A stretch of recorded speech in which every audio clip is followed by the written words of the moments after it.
Viewers, আমরা প্রায় সবাই গুগল ফটোস অ্যাপস ব্যবহার করি, কিন্তু এর কিছু অ্যামেজিং ব্যবহার আছে যেটি আমরা অনেকেই জানি না।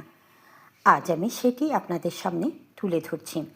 আমাদের আজকের বিষয়, how to merge 2 or 3 videos in Google photos. তো চলুন দেখি কিভাবে কাজটি করা যায়। প্রথমেই গুগল ফটোস অ্যাপসে আমরা ক্লিক করব।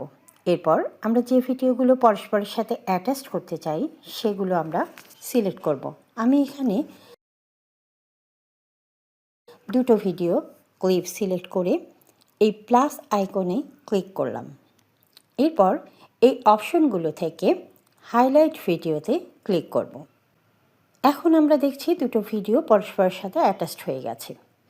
এরপর আমরা সেভ অপশনে ক্লিক করলেই ভিডিওটি সেভ হয়ে যাবে। তবে আমি এখানে এই ভিডিওতে টেক্সট ইফেক্ট যোগ করতে চাচ্ছি, সেজন্য আমি নিচের দিকে এই টেক্সট অপশনে ক্লিক করব। দেখেন এখানে লেখার জন্য অপশন চলে এসেছে। আমি এখানে বিউটিফুল বার্ড নেস্ট লিখলাম। এরপর ভিডিওর কোন স্থানে এই অংশটি বসাবো সেটা ঠিক করে দিলাম। আর ইচ্ছে করলে আমরা কালারও সিলেক্ট করে দিতে পারি। এরপর সেভ অপশনে ক্লিক করলেই ভিডিওটি সেভ হয়ে যাবে। ধন্যবাদ।